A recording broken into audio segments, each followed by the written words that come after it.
लेकिन सबसे पहले प्रधानमंत्री मोदी के सिंदूरी प्रण वाली वीडियो कुंजी, जिसमें बहुत आग है।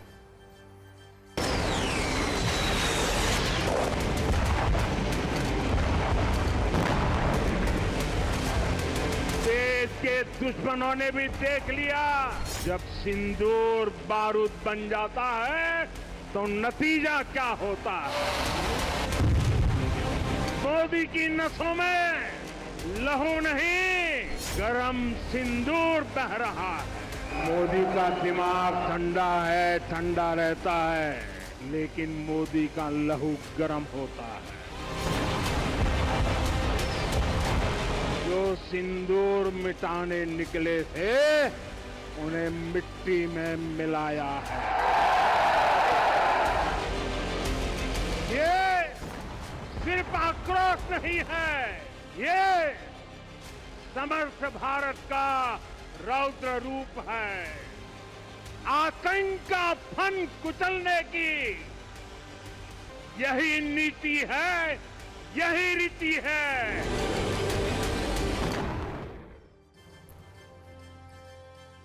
और सत्ता में आज हम सबसे पहले प्रधानमंत्री मोदी के उस सिंदूरी प्रण की बात ही करेंगे, जो उन्होंने लिया तो राजस्थान के बीकानेर में, लेकिन उसकी मारक क्षमता और रेंज इतनी ज्यादा है कि संदेश बीकानेर से करीब 600 किलोमीटर दूर इस्लामाबाद तक गया होगा। लेकिन आज चर्चा सिर्फ प्रधानमंत्री मोदी के सिंदूरी संदेश की ही नहीं है, बल्कि आज का सबसे चर्चित शब्द ही सिंदूर है, जिस पर हमने अपने न्यूज मित्रों के लिए सिंदूरी रंग वाली एक कुंजी तैयार की है, जिसमें सेना के शौर्य का सिंदूर है, जिसके नए सबूत जम्मू कश्मीर से आए हैं। दुनिया की आंखों में वो सिंदूरी रंग भी चढ़ा है, जिसका केंद्र है फ्रांस का कान फिल्म फेस्टिवल, और फिर वो राजनीति भी है, जिसमें हर जुबान पर सिंदूर का नाम है। लेकिन सबसे पहले उस संदेश की बात, जिसे सुनकर शहबाज शरीफ और आसिम मुनीर की हार्ट बीट अचानक से बढ़ी होगी। इसकी वजह है प्रधानमंत्री नरेंद्र मोदी, जो वैसे तो आज बीकानेर में कई योजनाओं का शिलान्यास और उद्घाटन करने गए थे, लेकिन उन्होंने वहां से नए भारत की सिंदूर पॉलिसी भी पाकिस्तान को बता दी। पहले हम आपको प्रधानमंत्री मोदी के 40 मिनट के भाषण के कुछ कीवर्ड्स और उनकी तीव्रता दिखाते हैं, फिर पूरी पिक्चर दिखाएंगे। आज उन्होंने जिन शब्दों का इस्तेमाल किया, उसमें सिंदूर शब्द की मारक क्षमता सबसे ज्यादा रही। पीएम मोदी ने प्रतिशोध और एटम बॉम्ब का जिक्र करके भी पाकिस्तान का ब्लड प्रेशर बढ़ाया। साथ ही पाकिस्तान और पीओके का भी नाम लिया, जिनकी तीव्रता ज्यादा रिकॉर्ड की गई है। लेकिन आज सबसे ज्यादा ट्रेंड वो सिंदूरी रंग कर रहा है, जो प्रधानमंत्री मोदी की एक कविता में चढ़ा था। पहले वो कविता सुनिए, जो आज पाकिस्तान ने भी सुनी तो होगी। जो सिंदूर मिटाने निकले थे, उन्हें मिट्टी में मिलाया है। जो हिंदुस्तान का लहू बहाते थे, आज कतरे कतरे का हिसाब चुकाया है। जो सोचते थे भारत चुप रहेगा, आज वो घरों में डूब डूब के पड़े हैं। जो अपने हथियारों पर घमंड करते थे, आज वो मलबे के ढेर में दबे हुए हैं। ये शोध प्रतिशोध का खेल नहीं, ये न्याय का नया स्वरूप है। ये ऑपरेशन सिंदूर है। ये सिर्फ आक्रोश नहीं है, ये समर्थ भारत का रौद्र रूप है। ये भारत का नया स्वरूप है। पहले घर में घुसकर किया था वार, अब सीधा सीने पर किया प्रहार है। आतंक का फन कुचलने की यही नीति है, यही रीति है, यही भारत है, नया भारत है। शायद आप में से कई न्यूज मित्रों ने आज की तारीख पर ज्यादा गौर नहीं किया होगा। आज 22 मई है और आज से ठीक 30 दिन पहले पहलगाम में जो हुआ था, उसका बदला भारत ने कैसे लिया, दुनिया ने देखा है। लेकिन असल में 22 अप्रैल से अब तक के 30 दिनों का सार क्या है? ये आप भारत और पाकिस्तान दोनों देशों के प्रधानमंत्री के बयान और उनके तेवर से समझिएगा। इस्लामाबाद में मीडिया से बात करते हुए शहबाज का सरेंडर मोड साफ तौर पर दिखा, जिन्होंने कहा है कि भारत के साथ पाकिस्तान की शांति वार्ता संभव है। लेकिन पीएम मोदी ने भी आज स्पष्ट कर दिया कि पाकिस्तान से बात होगी तो सिर्फ पीओके पर।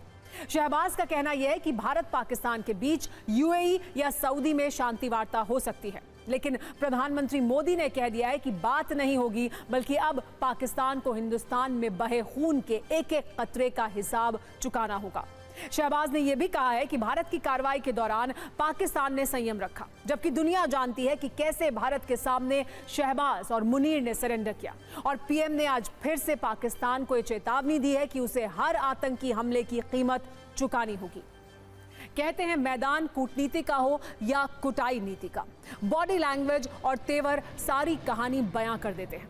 और प्रधानमंत्री मोदी के शब्दों का सिंदूरी रंग ये बता रहा है कि पाकिस्तान झूठ के कितने भी जश्न मना ले, इस संघर्ष में कौन जीता ये सच नहीं बदलेगा।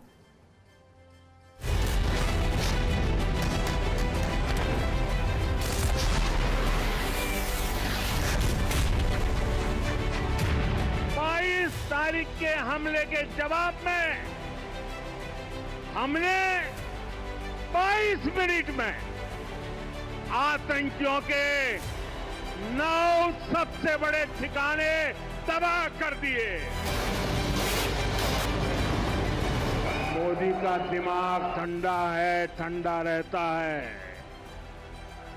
लेकिन मोदी का लहू गर्म होता है। जब सिंदूर बारूद बन जाता है तो नतीजा क्या होता है। मोदी की नसों में लहू नहीं, गरम सिंदूर बह रहा है। यहां से कुछ ही दूर सीमा पार पाकिस्तान का रहीम यार खान एयरबेस है। पता नहीं आगे कब खुलेगा। आईसीयू में पड़ा है। पाकिस्तान के साथ न ट्रेड होगा न टॉक। अगर बात होगी तो सिर्फ पाकिस्तान के कब्जे वाले कश्मीर की, पीओके की एटम बम की गीदड़ बप्तियों से भारत डरने वाला नहीं है। हम आतंक के आकाओं और आतंकी सरपरस्त सरकार को अलग अलग नहीं देंगे। पाकिस्तान भारत से कभी सीधी लड़ाई जीत ही नहीं सकता। जब भी सीधी लड़ाई होती है तो बार बार पाकिस्तान को मुंह की खानी पड़ती है। और अब हम आपको इंडियन आर्मी के शौर्य का सिंदूरी रंग भी दिखाते हैं। ये वही सिंदूरी रंग है जो हमारे देश की सेना ने 7 मई को पाकिस्तान और पीओके में बैठे आतंकियों को दिखाया था। और अब इसी रंग को देखकर कश्मीर में छिपे हुए आतंकी कांप रहे हैं। इसके कुछ प्रमाण जम्मू कश्मीर के किश्तवाड़ से आए हैं, जहां इंडियन फोर्सेस ने 2 आतंकियों को मिट्टी में मिला दिया है और कई आतंकियों के जहन्नुम वाले वेटिंग टिकट को कंफर्म करने का काम तसल्ली बख्श किया जा रहा है। हालांकि एनकाउंटर में सेना के एक जवान के शहीद होने की भी पुष्टि की गई है। और अब उस रंग की बात जो दुनिया के बड़े बड़े अखबारों की हेडलाइन बन गया है, ये भी सिंदूर का रंग है। इसीलिए भारत के ऑपरेशन सिंदूर के बीच इसकी चर्चा और ज्यादा हो रही है। ये सिंदूर उन तस्वीरों और वीडियो में है जो फ्रांस के कैन फिल्म फेस्टिवल से आए हैं, जहां भारत की 2 अभिनेत्री अपनी मांग में लाल रंग का सिंदूर भरकर पहुंची तो हर किसी का ध्यान अपनी ओर खींच लिया। इसमें पहली तस्वीर ऐश्वर्या राय बच्चन की है, जिन्होंने हर बार की तरह कैन में अपने खास लुक से लोगों को इम्प्रेस किया। लेकिन इसमें सबसे ज्यादा चर्चा उनके सिंदूर की हो रही है। ऐश्वर्या राय की तरह बॉलीवुड की एक और एक्ट्रेस अदिति राव हैदरी भी कैन के रेड कार्पेट पर मांग में सिंदूर के साथ नजर आई। और जैसे ही इन दोनों अभिनेत्रियों की तस्वीरें सोशल मीडिया पर वायरल हुई, लोग उनकी मांग में भरे सिंदूर को ऑपरेशन सिंदूर से जोड़कर देखने लगे। हालांकि वाकई में क्या दोनों का आपस में कोई कनेक्शन है, इसे लेकर कोई स्पष्ट दावा नहीं किया गया है। और अब उस सिंदूरी रंग की बात भी जो सियासत पर चढ़ा है। वैसे तो राजनीति में नेता हमेशा मौके की तलाश में रहते हैं, मुद्दा जाति का हो या धर्म का, सियासी स्कोर को बढ़ाने में कोई पीछे नहीं रहता। लेकिन अब यहां राष्ट्र के रंग पर भी सियासत का रंग गहरा है। जुबान पर ऑपरेशन सिंदूर है और कई सवाल हैं।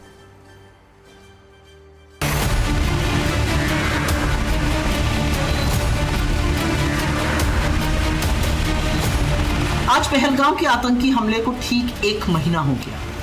22 अप्रैल की तारीख को 4 दुर्दांत आतंकवादी हिंदुस्तान की सरहद में आए और हमारे 28 लोगों की, निर्दोष लोगों की निर्मम हत्या करके फरार हो गए। आज सवाल ये है कि 1 महीने बाद भी ये लोग कहां फरार हैं? इनको जमीन निकल गई, आसमान में चले गए, ये कहां चले गए? कांग्रेस नेताओं की जुबान इन दिनों पाकिस्तान की भाषा बोल रही है। जहां पूरा देश एकता एकजुटता से ऑपरेशन सिंदूर के जरिए पाकिस्तान प्रायोजित आतंकवाद की कमर तोड़ रहा है, चाहे युद्ध का फ्रंट हो या डिप्लोमेटिक फ्रंट हो, तब कांग्रेस के नेता सवाल उठाकर आतंकवादियों का मनोबल क्यों बढ़ा रहे हैं, आतंकवाद की भाषा क्यों बोल रहे हैं। ये जो आतंकवादी हैं जिन्होंने पहलगाम में आतंकी हमला करवाया था, क्रूर आतंकी हमला करवाया था 22 अप्रैल को, ये पहले भी आतंकी हमले किए हुए हैं। पिछले 18 महीने में 3 और आतंकी हमले में ये जिम्मेदार थे, पर ये लोग भटक रहे हैं कश्मीर में, जम्मू में, और जहां पहले आतंकी हमले नहीं हुए थे अभी हो रहे हैं। आतंकवादियों को तो पकड़िए, गिरफ्तार कीजिए। कांग्रेस पार्टी शायद इनर कंट्राडिक्शन में चल रहा है, भरम में। आतंक उसने मचाया, हमने तो केवल आतंकियों को मारा है। आज सिंदूरी रंग की चर्चा हर जगह है, लेकिन ऐसा लग रहा है जैसे एक रंग डोनाल्ड ट्रंप के दिमाग में भी है। ट्रंप भारत पाकिस्तान के बीच सीज फायर के क्रेडिट वाले रंग में अपने आप को रंगना चाहते हैं। इसके लिए सीज फायर के बाद से ट्रंप एक के बाद एक बयान दे रहे हैं। ये लगातार कह रहे हैं कि उन्होंने भारत और पाकिस्तान के बीच तनाव को खत्म कर दिया। सोशल मीडिया से लेकर सऊदी अरब तक में ट्रंप ने इस पर बयान दिया। पिछले 12 दिन में ट्रंप ने 7वीं बार सीज फायर का क्रेडिट लेने की कोशिश की है। हालांकि भारत ने ट्रंप के सीज फायर क्रेडिट वाले इस गुब्बारे की एक बार फिर हवा निकाल दी है। भारत के विदेश मंत्री एस जयशंकर ने साफ कर दिया है कि सीज फायर के लिए पाकिस्तान ने ही अनुरोध किया था। भारत का रुख इतना साफ होने के बाद भी ट्रंप जहां जाते हैं सीज फायर पर एक नया बयान दे ही देते हैं, जिसका सीधा सा मतलब यह है कि ट्रंप हर हाल में ये चाहते हैं कि उन्हें सीज फायर का क्रेडिट मिले। 10 मई को सबसे पहले डोनाल्ड ट्रंप ने सोशल मीडिया पर भारत और पाकिस्तान सीज फायर की जानकारी दी। ये कहा कि यह सीज फायर अमेरिका की मध्यस्थता से हुआ है, लेकिन भारत ने अपने बयान में यह साफ किया कि सीज फायर के लिए पाकिस्तान के डीजीएमओ ने फोन किया था।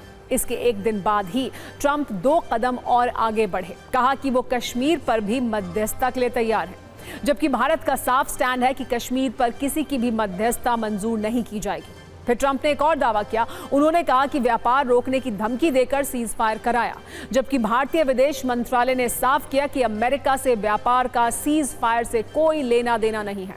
व्यापार वाली धमकी के बाद ट्रंप परमाणु युद्ध वाले खतरे तक पहुंच गए। ये कहा कि उन्होंने भारत पाकिस्तान के बीच परमाणु युद्ध रोका है।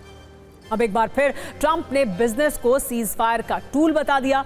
सीज फायर का क्रेडिट लेने के लिए ट्रंप अभी कितने और बयान देंगे, ये कह पाना मुश्किल है, क्योंकि बार बार बयान बदलना और अपने ही बयानों से यू टर्न लेना ट्रंप की पुरानी आदत है। सबसे पहले उन्होंने ये कहा था कि उनका भारत पाकिस्तान के तनाव से कोई लेना देना ही नहीं है, दोनों देश आपस में निपटेंगे।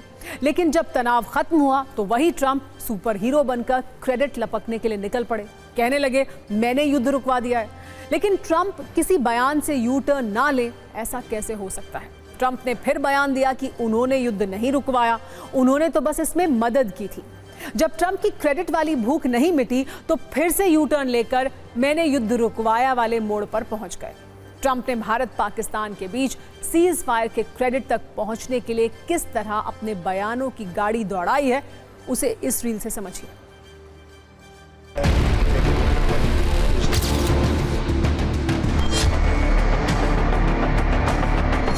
ट्रंप सीज फायर को व्यापार से जोड़कर बार बार जो दावे कर रहे हैं उस पर भारत में भी राजनीति हो रही है। विपक्ष लगातार ये सवाल पूछ रहा है कि ट्रंप के इन दावों पर प्रधानमंत्री मोदी अब तक क्यों चुप हैं।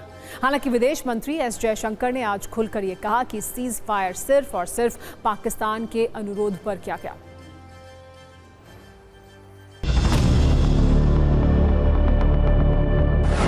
दिन में 8 बार राष्ट्रपति ट्रंप ने दोहराया है कि मैंने भारत और पाकिस्तान को लुभाया है, धमकाया है और युद्ध विराम करवाया है। ये 8 बार उन्होंने कहा है 11 दिन में। और हमारे प्रधानमंत्री डोनाल्ड भाई के दोस्त चुप हैं, हमारे विदेश मंत्री चुप हैं।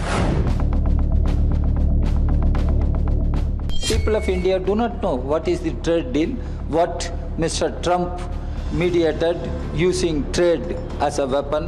Our Prime Minister is yet to open his mouth, utter a word on all these matters. He is the head of the government. And where was the U.S. in this process? Well, the U.S. was in the United States. I mean, obviously there were U.S. Secretary of State Rubio and Vice President Vance had called up. Rubio had spoken to me. Vance had spoken to our Prime Minister. They had their view, and they were talking to us, and they were talking to Pakistanis, as indeed were some other countries. Yep. I mean, the United States was not alone in this. I think there were some countries in the Gulf. There were some others as well. Mm-hmm. That happens naturally. When two countries are engaged in a conflict, it is natural that countries in the world call up and ask and try to sort of indicate their concern and what they can do in such a situation.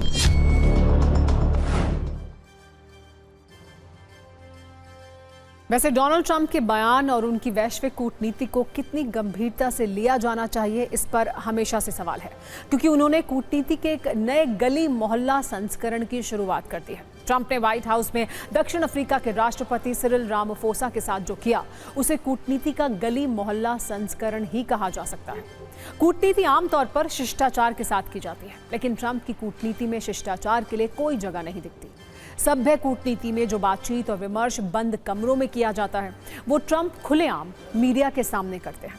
Trump ने press conference के दौरान दक्षिण अफ्रीकी राष्ट्रपति Ramaphosa पर आरोप लगाया कि साउथ अफ्रीका में श्वेत किसानों का नरसंहार किया जा रहा है। ट्रंप मीडिया के सामने ही इसका एक वीडियो सबूत भी दिखाने लगे। जब ट्रंप ने सिरिल रामाफोसा के खिलाफ आक्रामक रुख अपनाया, तो सिरिल रामाफोसा ने ट्रंप की हंसते हुए बेइज्जती कर दी।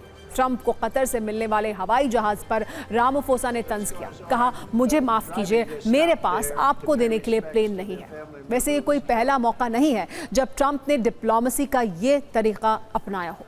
इससे पहले वो यूक्रेन के राष्ट्रपति व्लादिमीर ज़ेलेंस्की से भी भिड़ चुके हैं। इस बहस के दौरान ज़ेलेंस्की ने भी ट्रंप को खूब खरी खोटी सुनाई थी। इसके बाद भी ट्रंप की कूटनीति का तरीका नहीं बदला। अब दक्षिण अफ्रीकी राष्ट्रपति के सामने भी ओवल ऑफिस में हाई वोल्टेज ड्रामा हुआ और ट्रंप खुद अपने ही घर में एक बार फिर शर्मिंदा हो गए।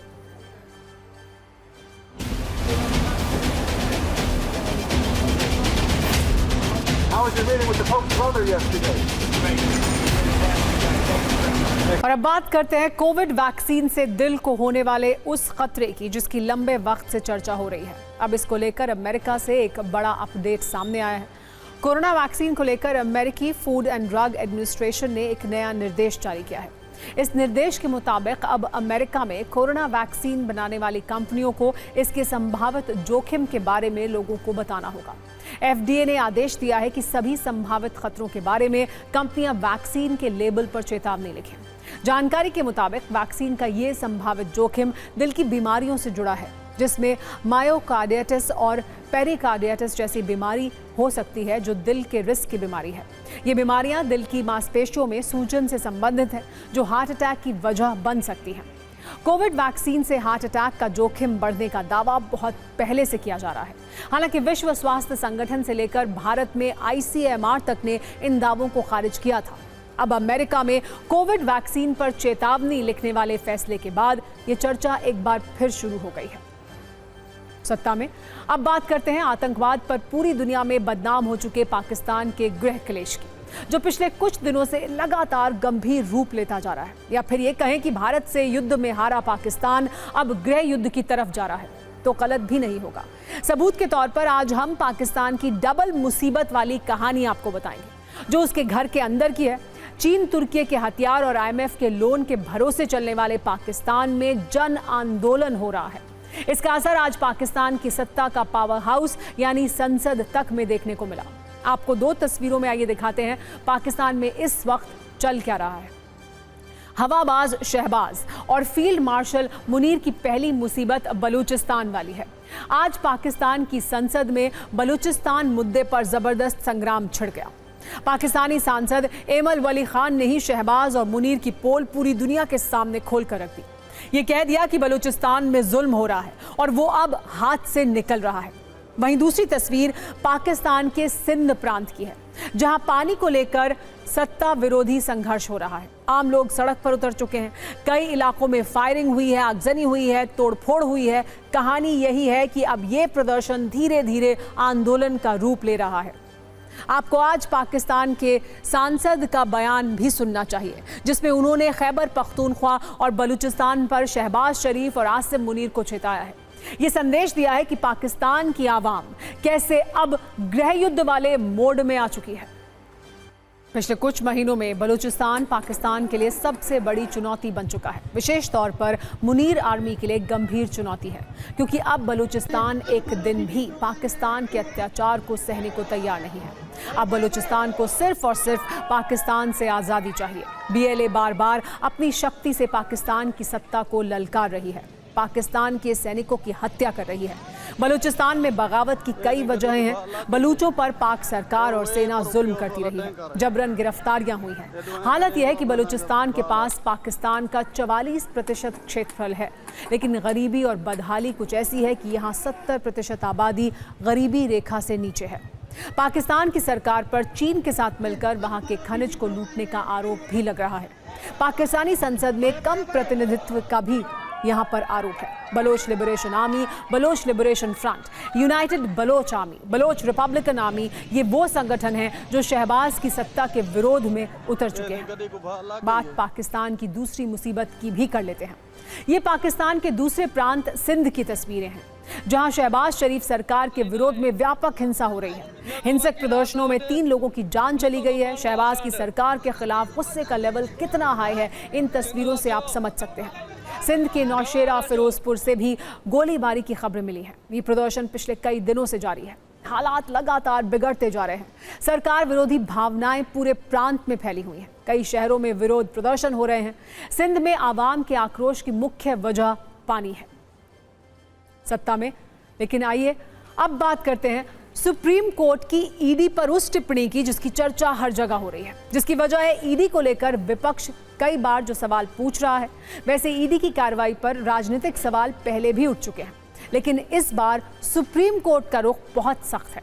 तमिलनाडु सरकार और टेस्मैक यानी तमिलनाडु स्टेट मार्केटिंग कॉरपोरेशन की याचिका पर सुनवाई हो रही थी। TASMAC यानी टेस्मैक तमिलनाडु में राज्य सरकार के निकाय के रूप में काम करता है। टेस्मैक का मुख्य काम शराब की थोक और खुदरा बिक्री पर एकाधिकार है। ये राज्य में शराब की बिक्री का एकमात्र कानूनी स्रोत है।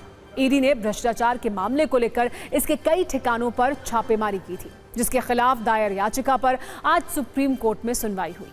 CJI BR गवई और जस्टिस AG मसीह की बेंच ने यह सुनवाई की। बहस और दलीलों के बाद सुप्रीम कोर्ट ने ईडी पर तीखी टिप्पणी भी की। सुप्रीम कोर्ट ने कहा कि इस मामले में ईडी ने सारी हदें पार की हैं। देश के संघीय ढांचे का उल्लंघन किया गया। CJI ने ईडी की ओर से पेश additional solicitor general SP Raju से पूछा कि टेस्मैक के खिलाफ अपराध का केस कैसे बनाया गया। ईडी व्यक्तियों के खिलाफ तो मामला दर्ज कर सकता है, लेकिन निगम के खिलाफ आपराधिक मामला दर्ज नहीं कर सकता। अदालत ने यह भी पूछा कि जब इस मामले में राज्य कार्रवाई कर रहा है तो ईडी जांच की क्या जरूरत है।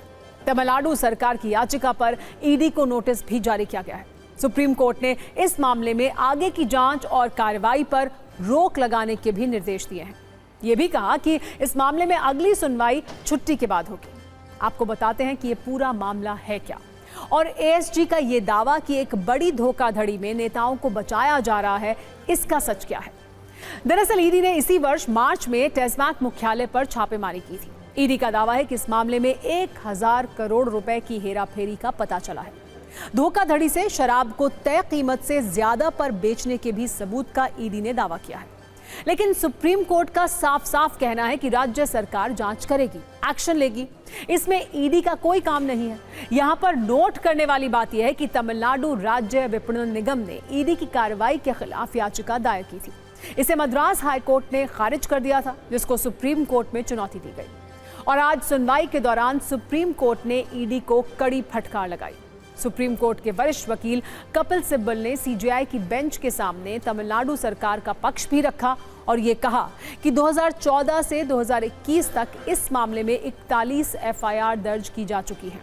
इसके बावजूद अचानक ईडी ने निगम मुख्यालय पर रेड की थी। पहले इसी वर्ष 14 मार्च और फिर बाद में 16 मई को रेड की गई थी। सत्ता में अब आपको उस विमान की टर्बुलेंस वाली कहानी भी बताते हैं जिसका अगला हिस्सा तूफान में से टकराने के बाद टूट गया। दिल्ली से श्रीनगर जा रही इंडिगो की फ्लाइट अचानक मौसम खराब होने के बाद टर्बुलेंस में फंस गई थी, जिसके बाद फ्लाइट में तेज झटके लगने शुरू हुए थे। विमान के अंदर मौजूद यात्री दहशत में आ गए थे। हालात ऐसे हो गए थे कि विमान की इमरजेंसी लैंडिंग करानी पड़ी। आज आपको विमान के अंदर बैठे यात्रियों से इस घटना की पूरी कहानी बताएंगे। कैसे यात्रियों को ये लगने लगा था कि ये उनकी आखिरी फ्लाइट हो सकती है।